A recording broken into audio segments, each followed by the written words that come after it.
Quiero hoy compartir un mensaje que he titulado El impacto de la unción.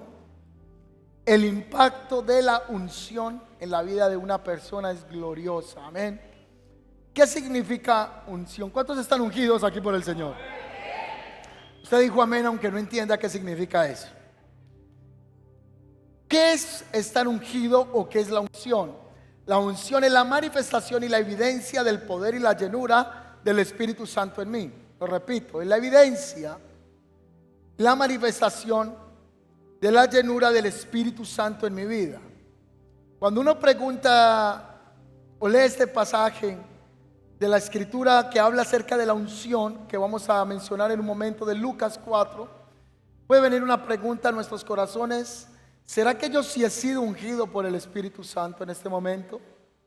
¿Será que yo he experimentado y estoy experimentando el ser ungido por el Señor? La unción se manifiesta en la vida de las personas. Cuando el Señor le toca, muchas personas caen al suelo, otros tiemblan, otros lloran, otros gritan, pero la unción trasciende a esos momentos emotivos. La unción tiene un propósito más grande. Entonces la unción es trascendente a un temblar. La unción y la manifestación del Espíritu Santo es trascendente a esos momentos. Lucas 4:18 nos da 5 propósitos de la unción. Jesús entra a la sinagoga y va y se dirige a tomar uno de los rollos. No existe, vamos a leer Lucas, pero cuando Jesús llegó no existía el Evangelio de Lucas, ni siquiera había sido escrito. No había Biblia como la que usted porta cuando de vez en cuando la carga, que es ese compendio de libros. Significa Biblia, compendio de libros. Hoy la Biblia también tiene esta apariencia, que es un iPad, pero aquí está la Biblia. Cuando Jesús llegó a la sinagoga, él pidió abrir un rollo, papiros. Eran grandes rollos, entonces era como una biblioteca. Rollos de Ageo, Jeremías, y en este caso él lee un papiro, un escrito mesiánico. Esa declaración la hace Isaías y tiene cumplimiento en Yeshua. De hecho, cuando él lee ese texto, dice que delante de todos se cumplió esa palabra. Lucas 4:18 dice: el Espíritu del Señor está sobre mí, por cuanto me ha ungido para, y enuncia 5 propósitos de la unción. Número 1, para dar buenas nuevas a los pobres. Número 2, me envió a sanar quebrantados del corazón. ¿Qué es un quebrantado de corazón? La persona que está en una soledad, una angustia, una tristeza, una amargura, un dolor, quebranto del corazón. Número 3, a pregonar libertad a los cautivos, pero no solo es a los que están en la cárcel física, cárceles espirituales. Por eso usted ha escuchado personas que dicen que conocieron a Cristo en la cárcel y dice que el Señor los hizo libres y están en cadena perpetua, pero ellos dicen que son libres. Quiere decir que hay gente que está en una cárcel, pero son personas que ya fueron libres. Hay gente libre que camina por la calle, pero que está cautiva. Entonces Jesús dijo que Él vino a dar libertad a los cautivos. ¿Es así o no es así? Cuarto propósito de la unción: a dar vista a ciegos. ¿Qué significa vistas a ciegos? Ciegos físicos, porque Él sanó a Bartimeo, sanó a varios ciegos, pero esas sanidades tipificaban también el alumbramiento del conocimiento de la verdad. El caso, como le fueron los ojos abiertos a Saulo de Tarso en oración dirigida por el hermano Ananías, un hermano de la iglesia primitiva. Ora por él y le caen como escamas de sus ojos y la ceguera se va. Segunda de Corintios capítulo 4 versículo 4, que dice que Él quita el velo que impide que la luz del evangelio le resplandezca a los corazones. Vista a ciegos. Número 5, poner libertad a los oprimidos. Estos son 5 propósitos de la unción.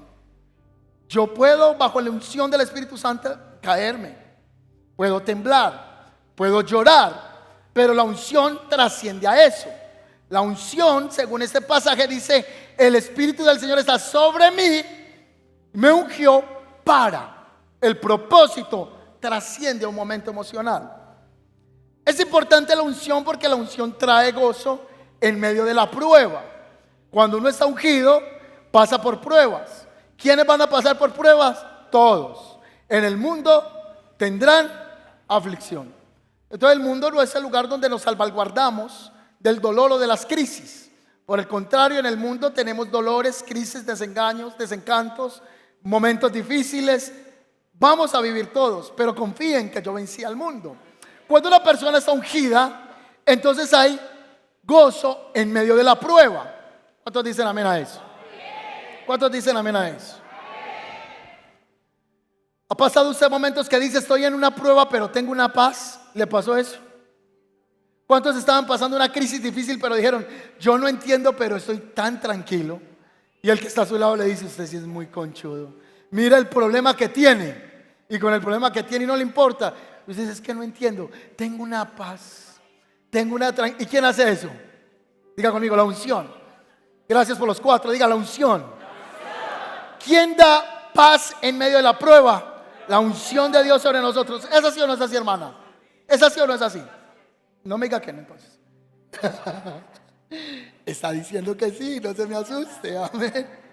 Así que la unción nos da paz en los momentos difíciles. El salmista en el capítulo 23 de su salmo, él expresa lo siguiente. Salmo capítulo 23, 5. Aderezas mesa en presencia de mis angustiadores. Unges mi cabeza con aceite, mi copa está rebosando. Aceite, copa, unción, enemigos, honra. Entonces él dice que aunque estás en la prueba, la unción hace que tú seas honrado frente a tus enemigos. Porque él prepara mesa delante del que te persigue. ¿Qué significa eso? Personas que te están dañando, entonces el Señor te sienta a comer. En otras palabras, de una comprensión más clara, hace que la gente vea que tú estás bendecido. Pero no es para que tú digas, mira cómo me tiene el Señor de bendecido, gusano. Mira cómo el Señor me tiene bendecido, come las migajas. No. Lo que Él está diciendo es que el Señor, a causa de la unción en nosotros, pelea delante de tus enemigos. ¿Cuántos dicen amén? Número 2, hablando de la unción que trae gozo en la prueba, el salmista también expresa en el capítulo 45, versículo 7: has amado la justicia y aborrecido la maldad. Por tanto, te ungió Dios, el Dios tuyo, con óleo de alegría más que a tus compañeros. Si usted mira bien el salmo, es un salmo mesiánico, porque está hablando que a más que los compañeros fue ungido con óleo de alegría. Se cumple en el Mesías. Pero el que está en Cristo, uno es con Cristo. Entonces si yo estoy en Cristo, fui ungido con óleo de alegría. Entonces el Señor se lleva la amargura de nuestras vidas porque estamos ungidos. Hace años yo conocía gente en las iglesias que intercedían y eran los más bravos, los más amargados y los más chismosos. Ahora en las iglesias no, en esta iglesia la gente está ungida. ¿Cuántos dicen amén a eso? Porque el Señor se lleva la amargura. El Señor se lleva la tristeza y la unción hace que haya sobre nosotros el resplandor del Espíritu Santo. ¿Cuántos dicen amén a eso? La unción trae gozo. Ahí vamos avanzando. Vamos a traer una serie a la iglesia que el Espíritu nos ha hablado acerca de liberación. Van a haber liberaciones de hechicería, maldiciones generacionales. Va a estar fuerte esos 2 meses. Vamos a estar en un ayuno previo antes de comenzar esta serie acá en la iglesia. Vamos a hablar de autoliberación, vamos a hablar de muchos temas que a veces no tocamos un domingo para hacer 2 meses completos de liberación. Y uno de los textos bases va a ser Isaías capítulo 10 versículo 27 y dice la palabra del Señor: acontecerá en aquel tiempo que su carga será quitada. ¿De dónde va a ser quitada? De tu hombro. Y su yugo de tu cerviz, y el yugo se pudrirá a causa de la unción. De Felipe, si uno mira el pasaje en el contexto, lo que está haciendo el profeta es hacer una analogía con los bueyes. Entonces él está diciendo, te voy a quitar la carga. Entonces quien está leyendo en el contexto comprende el pasaje, porque los bueyes llevan la carga en sus hombros. Y se cumple lo que dice en el nuevo pacto: venid a mí los que están cansados y cargados, y yo los haré descansar. El evangelista Marcos presenta a Jesús como el buey, el que llevó nuestras cargas. Marcos 10:43, si no estoy mal, dice que Él llevó nuestras cargas. Así que él dice, le voy a quitar la carga. Pero no solo le quitó la carga. O sea, en los bueyes los unían por un travesaño para que araran la tierra. Ese arado era otro palo, me estoy haciendo entender de esta manera, una viga que hacía que pudiera arar la tierra. Ese es el peso. Entonces ese peso, la profecía dice, será quitado.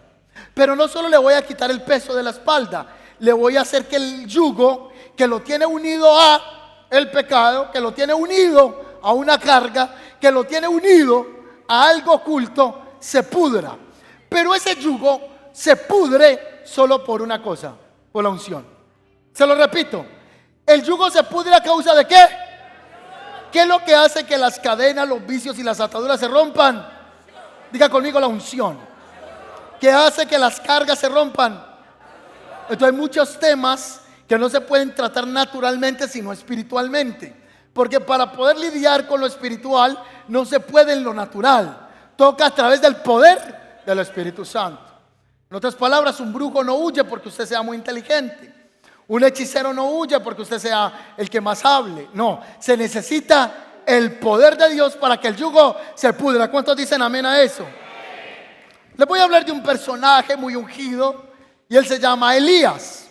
Dice la escritura que Elías, su nombre significa el Señor es Dios. También se conoce como Elías Tisbita. Ustedes leen en la Biblia Elías Tisbita. Tisbita significa porque él nació en Tisbe. Los que nacen en Tisbe le dicen Tisbita. Como a los antioqueños, a las personas que estamos en Antioquia nos dicen antioqueños. Este profeta fue famoso en el siglo 9 antes de Cristo. Y él nace en las montañas de Galat, un hombre ungido por el poder del Espíritu Santo.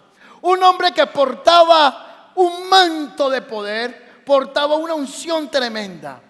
Él cargaba su manto personal. El manto en esa época era señal de la cultura y la posición religiosa, la posición social y la posición militar. Cuando una persona tenía ciertos trajes, se daba a conocer, aunque tengo aquí el talí al revés, se daba a conocer el rango de autoridad que tenía. Entonces Elías era conocido por el manto. Los profetas eran conocidos por el manto, porque en lo natural llevaban un manto físico que representaba una portabilidad espiritual en el mundo que ellos operaban de la gracia del Padre. ¿Me estoy haciendo entender? Manto físico representa un manto o una asignación espiritual.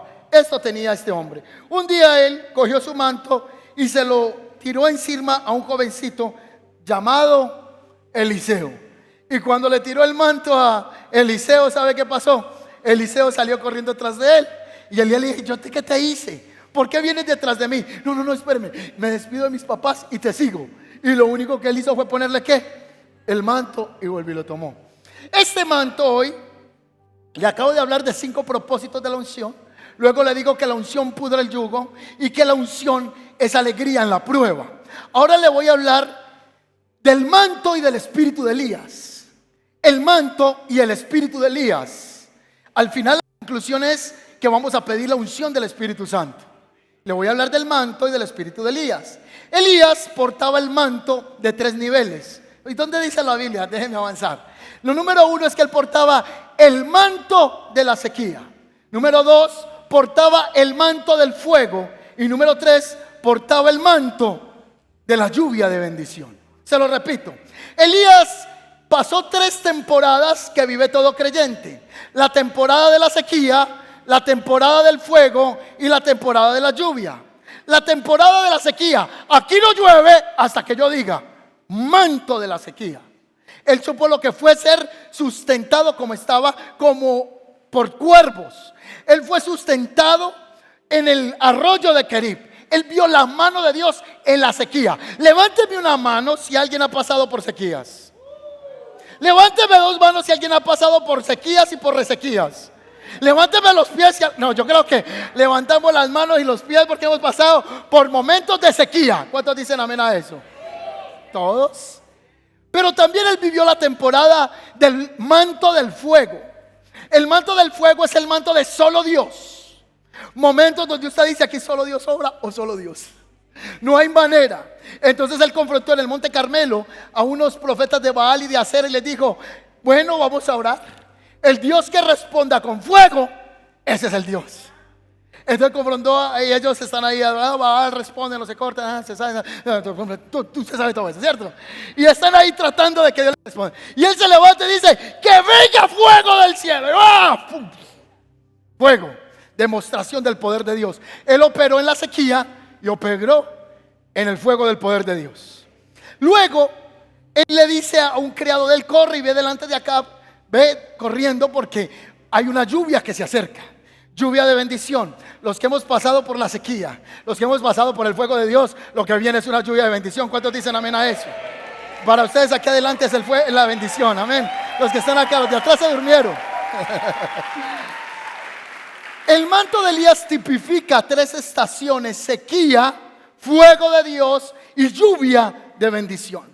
Por temas de tiempo, practicidad, habilidad mental y que podamos hacer un trabajo cognitivo más práctico, pedagógico, voy a tratar de narrarle una pequeña historia. Este hombre de Dios, que eso lo van a encontrar en el primer libro de los Reyes, la historia de levantar de su discípulo, levantar espiritual de Eliseo y el levantar físico de Elías de esta tierra. Él cargaba una unción poderosa, el espíritu de Elías y el manto de Elías. Así que se acercó a él el jovencito Eliseo y caminaba con él.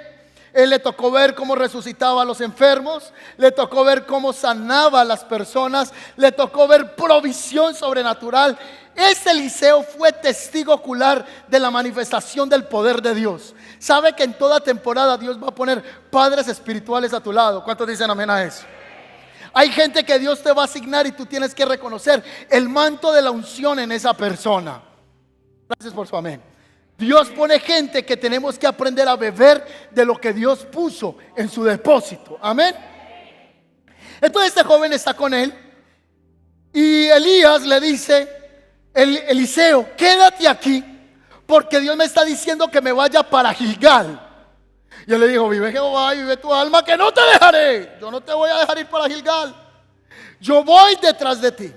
Le mencioné 5 propósitos de la unción. Le hablé que la unción pudre el yugo. Le hablé que la unción nos da paz en medio de la prueba. Ahora le voy a hablar de 4, le hablé de 3 estaciones de bendición en el creyente. Qué poco de puntos, Dios mío. Ahora le voy a concluir. El sermón está condensado en esto que le voy a expresar.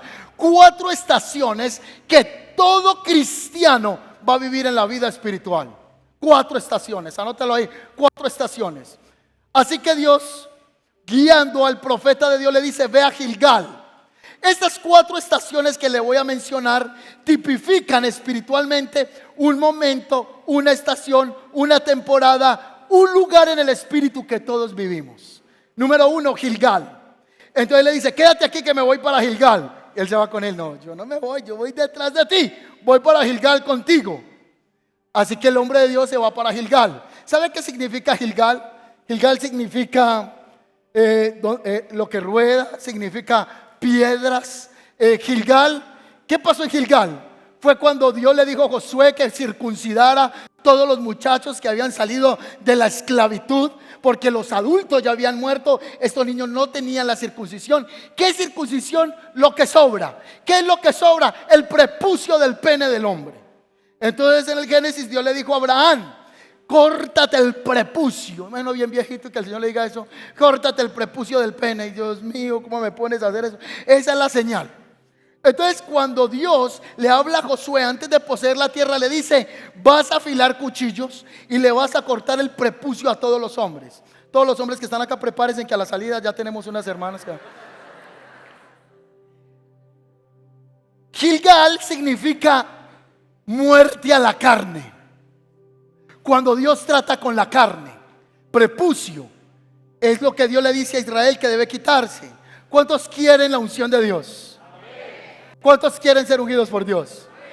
La unción tiene un precio.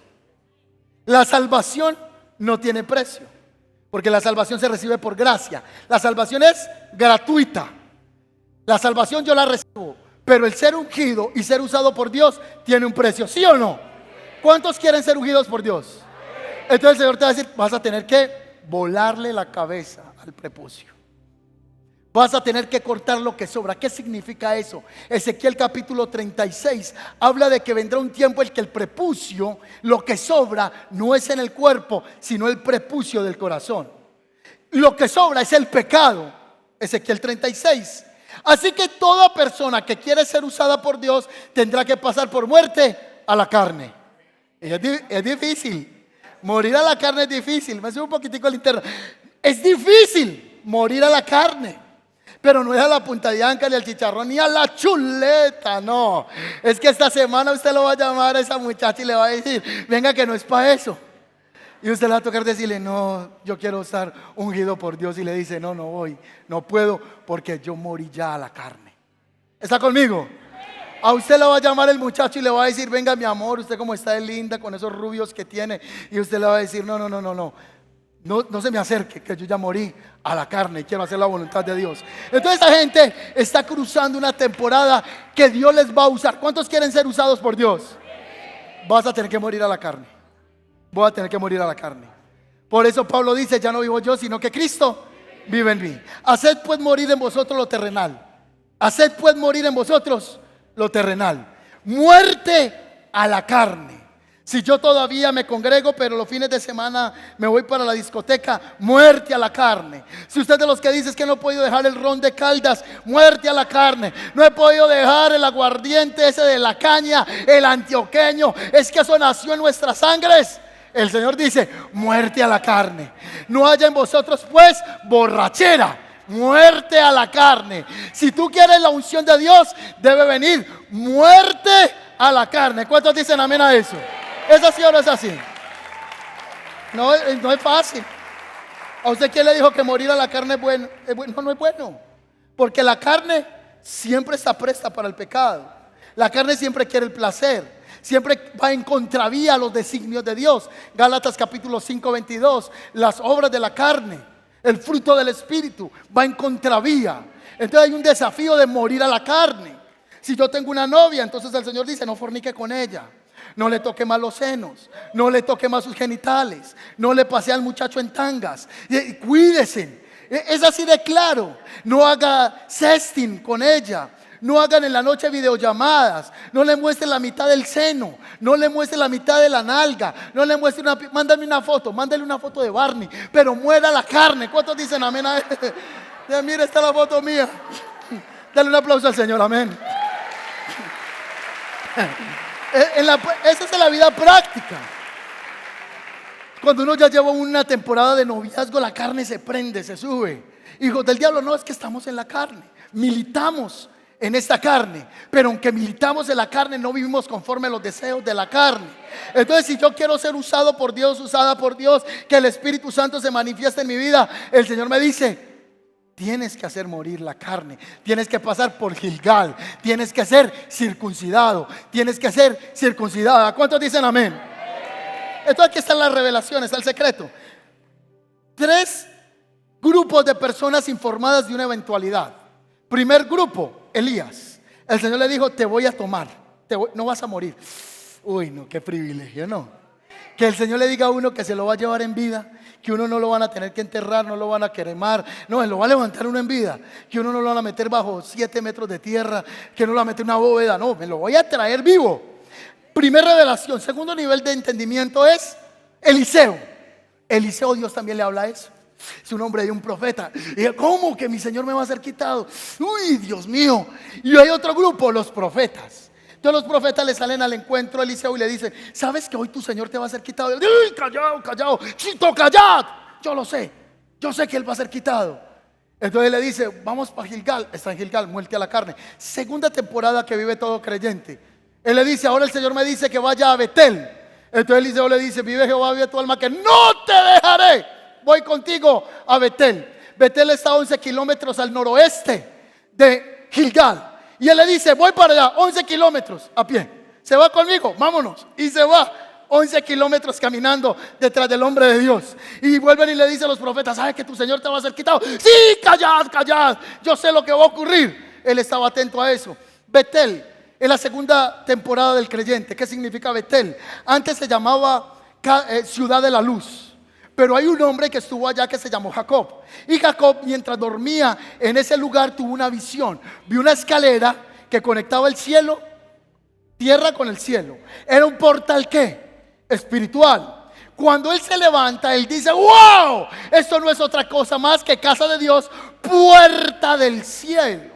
Betel es el lugar de comunicación. Betel es el lugar de intimidad que él tiene con el Señor. Hay lugares en la tierra que son portales espirituales, para lo bueno y para lo malo. Hay lugares que conectan el inframundo. Por eso usted ve los brujos, los hechiceros diciendo: vamos a hacer una hechicería, pero tenemos que ir al cementerio tal, y solo en ese cementerio le hago la hechicería. Porque ese cementerio es un portal a las tinieblas. Como hay lugares que son portales directos al cielo.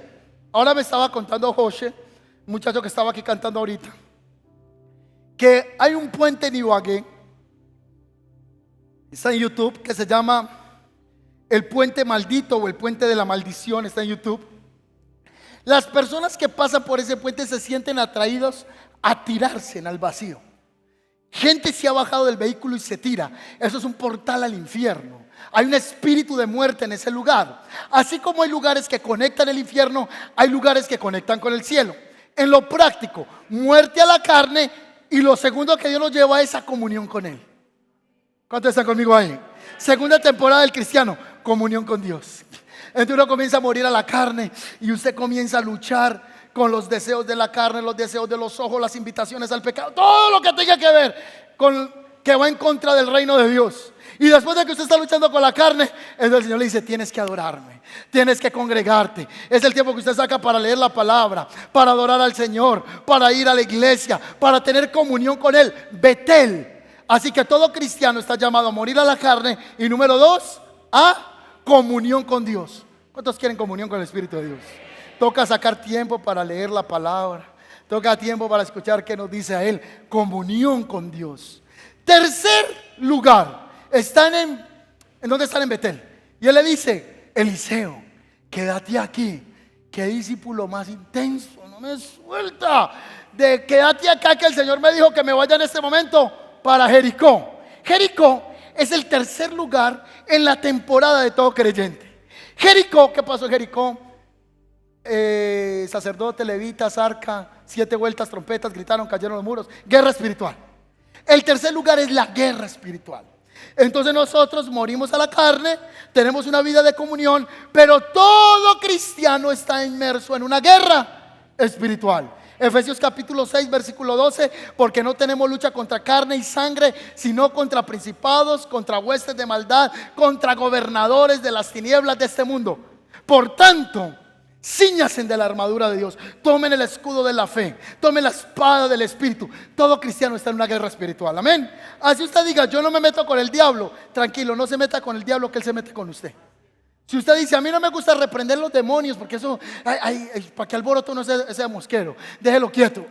Así usted no alborote el mosquero, el diablo se va a meter con usted. Así usted no quiera. No, yo no me meto con el diablo para que él no se meta conmigo. No, él se va a meter con usted, con sus finanzas, con lo que usted ama. Por eso el cristiano está en una continua guerra espiritual. ¿Cuántos dicen amén a eso? Entonces ahí te toca estar orando, guerreando, peleando, reprendiendo, echando fuera las tinieblas. Guerra espiritual es la tercera estación que vive todo creyente. ¿Será que alguien en este momento está librando una guerra espiritual en su vida, en alguna área? Eso hace parte de la vida del cristiano. La guerra espiritual. Cuando usted va a tomar un negocio, va a tomar una bendición, toca orar, toca reprender, toca poseer, toca hacer de todo. Guerra espiritual para pelear y expulsar las fuerzas de las tinieblas. Guerra espiritual. Así que le dice: bueno, ya has pasado por Gilgal, muerte a la carne, has aprendido la adoración, has hecho guerra espiritual. Ahora quédate aquí, que el Señor me dice que me vaya para el Jordán. Entonces le digo: no, vive el Señor, vive tu alma, que yo a ti no te dejo. Y se fueron para el Jordán. ¿Qué representa el Jordán? Sacerdotes, túnica, agua, tocaron, se abrió. Rumbo a la conquista. ¿Qué significa el Jordán? Conquista, promesas cumplidas. Cuando uno muere a la carne, cuando uno puede pasar en tiempo de intimidad con el Espíritu Santo y hay guerra espiritual, viene tiempo de Promesas, ¿cuántos quieren esas promesas cumplidas? Pero mire que tiene un precio.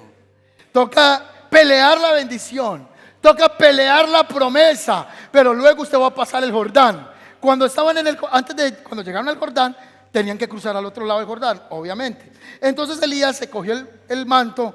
Recuerde que estamos hablando del manto y del espíritu de Elías y de 4 estaciones en la vida del creyente. Entonces él llegó al Jordán y dijo: en el nombre del Señor de Israel.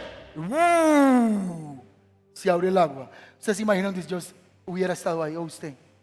Ay, mire cómo me puso la piel, se me erizó, me ericé. No, yo saco el celular, yo hago un reel, un TikTok, con Elías aquí, abriendo el Jordán en 2. Eso es una locura. O sea, es que uno lo lee muy fácil, pero imagínese usted ver el líder: en el nombre del Señor de Israel. Lo que Elías hizo. ¡Oh! ¡Qué unción! El espíritu de Elías y el manto de Elías en pro de la conquista de la promesa. Cuando Eliseo está allá en el Jordán, Elías se queda mirando y dice: este se la ganó. Qué tipo tan pegajoso.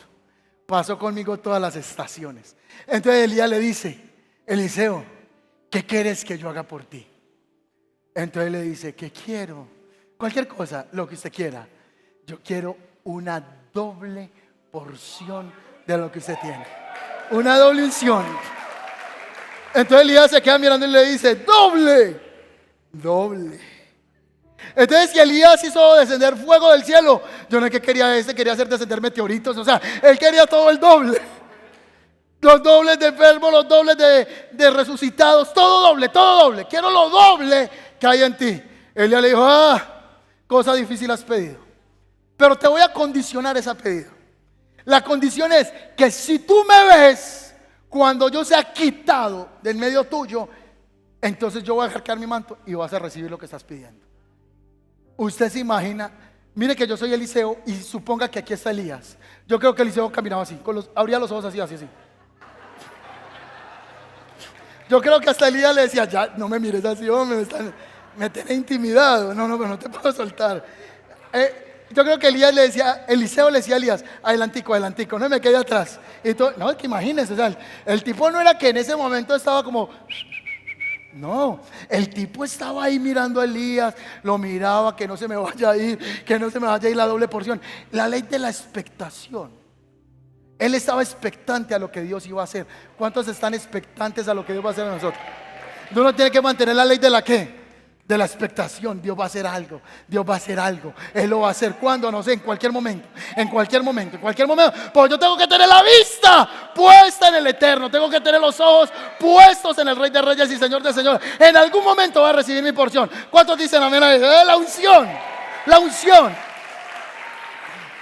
En un momento dice la Biblia que descendió unos caballos de fuego que venían arrastrando un carro de fuego.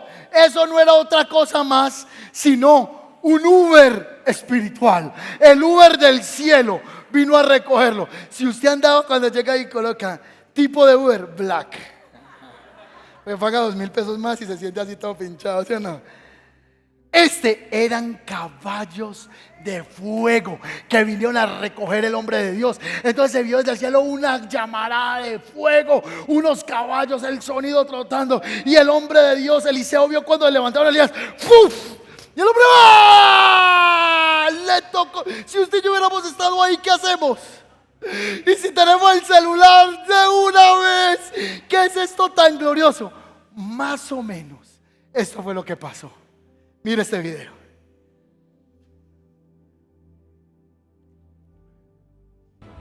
No será atendido.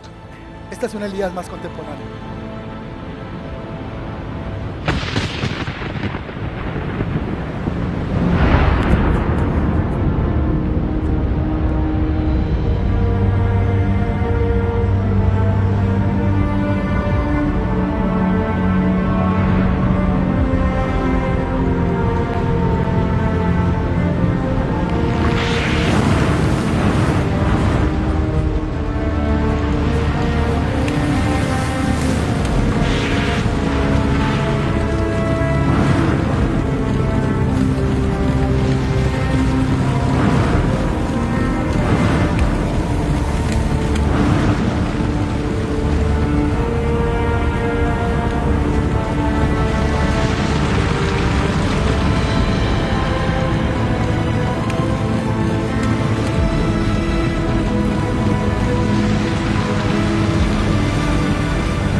¿Cuántos creen que el Señor es el mismo de ayer, hoy y siempre? ¿Cuántos creen que Él nos quiere ungir en este día? Vamos a quitar esta mesa un momento. ¿Cuántos creen que el Señor nos quiere ungir esta mañana? Voy a llevar este mensaje a la conclusión. 5 propósitos de la unción, 4 temporadas del creyente, el espíritu de Elías y el manto de Elías. La conclusión aquí es: cuando cae el manto de Elías, mire lo que pasa. Esto, si usted puso atención en toda la prédica, este es el momento más importante. Cayó el manto de la unción. Cuando una generación parte, Dios levanta sucesores para que la unción continúe. Como un famoso predicador decía: nadie es eterno en el mundo. Entonces, alguien dijo que nadie es eterno en el mundo. Todos vamos a morir, pero el día que muramos tenemos que haber pasado la posta y dejar la unción a una nueva generación. En otras palabras, usted le deja el manto de unción a sus hijos a los nietos. Nos vamos de generación en generación, pero para que cada generación levante el manto, tiene que haber un compromiso con la unción. Cuando Él levantó el manto, Él no levantó una reliquia. Él lo que levantó fue el manto de la responsabilidad, porque servir a Dios es una responsabilidad. Entonces levantó el manto de la responsabilidad, el manto de la unción. Y entonces el tipo llega y dobla el manto y dice: uy, la doble porción, la alcancé, la tengo. Y como él venía del Jordán y vino con Eliseo y él abrió el mar para devolverse, pues toca volver a abrir el mar. Yo no, ¿cómo me devuelvo en barca? No. Entonces el tipo cogió el manto. Vamos a ver si funciona, esto es la unción. Y llegó el manto y lo cogió y dijo: en el nombre del Dios de Israel. ¡Bum! Se abrieron las aguas. Doble porción. Todos los milagros que hizo Elías y lo grande que fue Elías, Eliseo fue el doble. Fue el doble. Si Elías fue reconocido, Eliseo fue el doble de la unción. Dios lo usó poderosamente. Conclusión del mensaje: un día él viene y se trae un muchacho que se llama Giesi y le dice: Giesi, vas a ser mi discípulo. Entonces, si Elías fue grande, Eliseo fue el doble. ¿Usted se imagina el siervo de Eliseo cómo iba a ser? Lo iba a explotar la unción para contener tanto. Primer generación, segunda generación y tercera generación de unción era Giesi. Un día, general del ejército del rey de Asiria se llamaba Naamán. La Biblia dice que era un hombre valeroso, pero leproso. Y vino ante Eliseo que lo sanara de la lepra. Él le dice: vaya, sumérjase 7 veces en el Jordán. El tipo va y se sumerge 7 veces. A la 7ª vez la piel está como la de un bebé. Entonces él queda sorprendido y le dice: tengo que pagarle ese favor al hombre de Dios. Y le dice: varón de Dios, ¿cuánto vale el milagro de la limpieza de la lepra? Entonces el varón de Dios le dijo: nada, porque no te recibirá ofrenda, no te recibirá dinero, porque estás acostumbrado a pagar todo con plata. Eres prepotente. Y aquí te voy a demostrar que lo que acabo de hacer no tiene precio, no tienes cómo pagarlo. Vete, porque no te puedo recibir dinero, para que veas que solo hay un Dios que sana en Israel. Y al lado estaba el criado que se llamaba Giesi. Y Giesi dijo: uy, no, pero pastor, venga, ladrillo a ladrillo, hay que construir pro templo, reciba de la ofrenda. ¿Cómo dejar volar esa bendición? La necesitamos, ¿cierto? Giesi tiene unas características muy diferentes a las de Eliseo. Es mentiroso, tiene áreas ocultas y es ambicioso. Entonces él ve que Naamán se va y él dio la escena de Eliseo y se fue detrás. Giesi acercó a Naamán, hizo parar el carruaje y le dijo: Naamán, vengo de parte de mi señor el profeta Eliseo. Y él le manda a decir que le mande pues la ofrenda, que le mande la ofrenda, que él se la... ¿Que cuántos vestiditos reales tiene ahí? Entonces le digo: tengo este. Recibió los vestidos reales, en las ganancias, y se las llevó y las guardó por allá. Guardó la ofrenda. Se encontró con Eliseo y Eliseo le dijo: ¿usted dónde estaba? Él dijo: no, pagando un crédito que debía allá de Flamingo. Él dijo: no, ¿dónde estaba? La lepra que había sobre Naamán.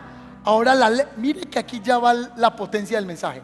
La lepra que había en Naamán ahora sea sobre ti. Y murió solo, sin familia, enfermo, aislado del culto religioso, murió en pecado y murió bajo maldición. Deuteronomio 28, escogeos pues la bendición o la maldición. Tú escoges o ser bendecido o ser maldito. Tú escoges la unción o escoges la maldición. Él escogió la maldición porque él no quiso pasar por Gilgal, porque él no quiso pasar por Betel, él no quiso pasar por Jericó y no quiso alcanzar la promesa. Se quiso saltar todo el proceso desde Gilgal al Jordán, y así no funciona con Dios. Así que él murió solo y aislado, y aquí le llamamos el síndrome de la unción enterrada. Entonces Eliseo no tuvo una generación a quien transmitirle la presencia de Dios. Hay gente ungida que camina a nuestros lados y no lo hemos visto. Hay gente que tiene depósito, nos pasa a los líderes. Usted ayuda a las personas y dice, pero tanto que ayudé a este discípulo y hasta ya me está hablando mal de mí en las redes, o está haciendo lo contrario. No percibió el espíritu que había en usted, no pudo beber de lo que el Señor le estaba entregando. Entonces Eliseo un día se murió y cogieron su cuerpito y lo enterraron. Y un día venía una bandada de ladrones, de armados, de unos moabitas, y salieron corriendo y el cuerpo se cayó en el suelo. ¡Pra! Se cayó el cuerpo de Eliseo. Y Eliseo hizo todos los milagros en vida, el doble menos uno. Le quedó faltando un milagro para el doble de los milagros. Fue enterrado. Pasaron con el muerto y el muerto cayó en el suelo, pero ahí estaban los huesos ¿de quién? De Eliseo. Y cuando el muerto cayó en el suelo y tocó los huesos de Eliseo, cuando el muerto pasó, cayó sobre los huesos de Eliseo, el muerto ¡blah! Se levantó, porque Eliseo tenía unción hasta los huesos, y ahí hizo completo todos los milagros. La doble porción se cumplió en ese milagro. Qué tremendo es. Tú tienes una unción. Tú tienes una unción. Tú tienes una unción. Tú tienes una unción. Tú tienes una unción. Cada uno de ustedes tiene algo que el Señor le dio y tenemos que llevarla a la nueva generación. O estamos a proxy de ser ungidos y por la ambición, la avaricia y la falta de discernimiento perdemos lo que Dios quiere hacer con nosotros. Porque no hemos querido ir a Gilgal, porque no queremos estar en Betel, porque no queremos hacer guerra espiritual, no podemos poseer la promesa. Y Dios quiere ungirnos esta mañana. Si alguien quiere una unción mayor que la de Elías, una unción mayor que la de Eliseo, ahora está la unción del Santo de los Santos, que en él se cumple y se completa toda la promesa, que era figura y ahora es una realidad en Cristo Jesús, y es la unción que él nos va a dar. Hoy yo voy a orar para que él nos unja. Les tengo una noticia: la unción hace que lleguen propiedades a tu mano. La unción hace que hayan sanidades. La unción hace que lo que otro lucha, tú lo puedas alcanzar. La unción abre puertas. La unción acelera procesos que en lo natural no pudiéramos hacerlo. Hoy la gente cree que ser pastor es abrir una iglesia, pintarla y poner una pantalla y hacer un performance evangélico. No, se necesita la unción. Se necesita estar bajo el fuego del Espíritu Santo de Dios. Y si tú no eres pastor, tú eres un creyente, un hijo de Dios, el Señor te quiere ungir para darte la victoria. Esta mañana gente va a ser llena del Espíritu Santo. Gente le van a aparecer escarcha en sus manos mientras ministramos. Otros le van a aparecer como aceite en las manos. Una mujer me llamó ahorita y me dijo temblando que iba en el carro llena de aceite en las manos. El Espíritu Santo la ungió esta mañana. Y así como el Señor mandó carros de fuego, ¿usted cree que Él no va a mandar su Espíritu esta mañana para llenarnos? Se necesita disposición y hambre. Si alguien quiere la unción de Dios, alguien quiere pedirlo, no porque yo soy la figura que lo tiene todo, no es esa. Pero le voy a invitar que venga aquí al frente para que juntos nos unamos por una unción especial esta mañana. Que el manto, no de Elías, no el manto de Elías, no el de Eliseo, sino que la unción del Señor va a venir esta mañana con poder, va a descender. Córranse lo que más puedan a la tarima. Córranse y comiencen a clamar por la unción de Dios. Levanten sus manos. Y si antes habíamos anhelado la unción, hoy la vamos a anhelar con mayor anhelo.